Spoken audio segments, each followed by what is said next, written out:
the legend of Kris Draper is one that will never be forgotten by Red Wings fans. But how he got to Detroit in the first place is a very interesting story. Draper was drafted by the Winnipeg Jets at 62nd overall. He would only play 20 games with the Jets, scoring 3 goals before he was traded to the Detroit Red Wings for just $1. Now, already being a slightly undersized guy at 5'10", 180 pounds, Draper already had a chip on his shoulder. But being traded for just $1 will light a different kind of fire under any athlete. But to understand Kris Draper, we first need to understand the guys he would end up playing with.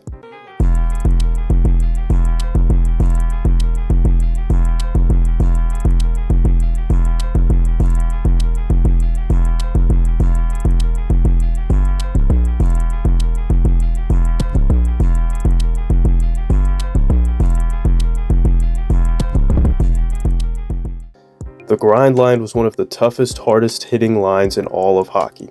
Kirk Maltby was one of the hardest checking forwards in the NHL. Joe Kocur was an enforcer who was actually drafted by the Red Wings, but was traded to the Rangers in 1991. And when he would join the Red Wings for his second stint, he had actually been out of the NHL entirely beforehand, playing in the IHL. But Steve Yzerman recommended that Detroit brought him back so that they could have that extra element of toughness. And then you had another cult hero in Darren McCarty, who was also one of the best enforcers in the NHL. And then finally you had Kris Draper. It's normal for any hockey team to have a cult hero on the roster, but for the Red Wings to have 4 on one team was perfect for Detroit.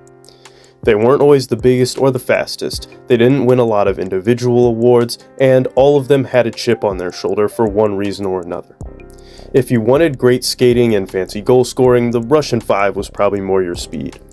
But if you wanted to watch the toughest, grittiest line in hockey, the grind line was exactly what you wanted to see. And Kris Draper fit right in with them.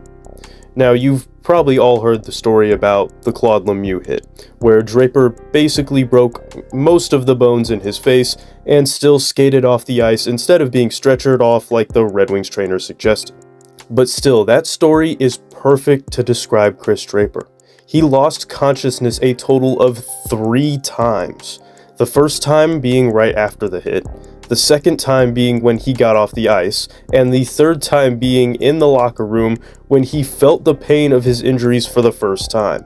And after all of that, when Draper woke up from the third time of losing consciousness, he started putting his pads back on to try and go back out and finish the game.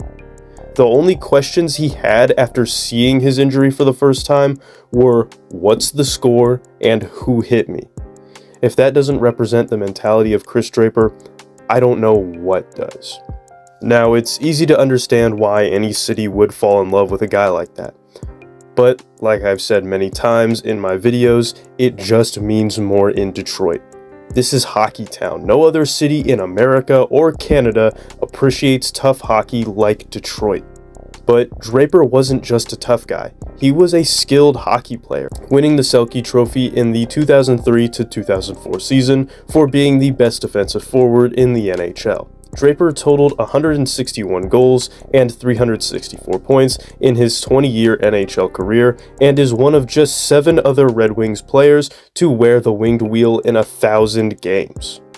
Draper played 80 or more games in a season 6 times, and 70 or more games in a season 9 times, toughing out countless injuries to help the Red Wings win.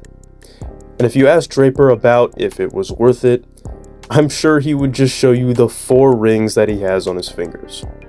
And it's that type of stuff that immortalizes athletes, especially in a city like Detroit.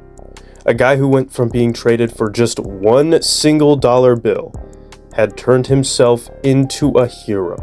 If you were a working class person in Detroit, Kris Draper was probably one of your favorite Red Wings, if not your first favorite. He worked for and earned every second of time he spent on the ice and never wasted a game, giving every ounce of effort he had to give. Now, when we watch the Red Wings currently, we still love and support them, and we still have guys we like, but I think all of us can agree, the Wings need a guy like Draper again. and we might not be far away from seeing that. Now, I'm not saying that Carter Mazur is the next Kris Draper, but I do think it's telling that Draper once coached Mazur in youth hockey and was the one who drafted Carter Mazur. So all I'm saying is, a guy who in interviews says that he likes to get under people's skin, he likes to hit, he likes to score goals, he likes to win, and he's won at the college level. I'm just saying he has that kind of similar mentality that Draper had during his playing days.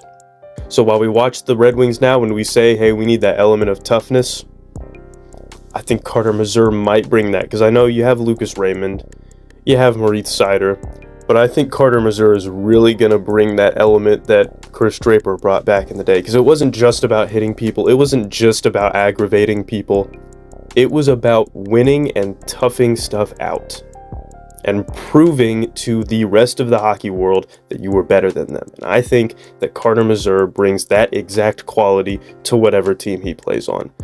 So all I'm saying is, just watch out for that kid.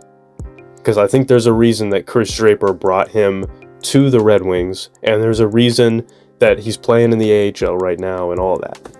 But yeah, I wanted to make this video just because Kris Draper, he's a cult hero in Detroit.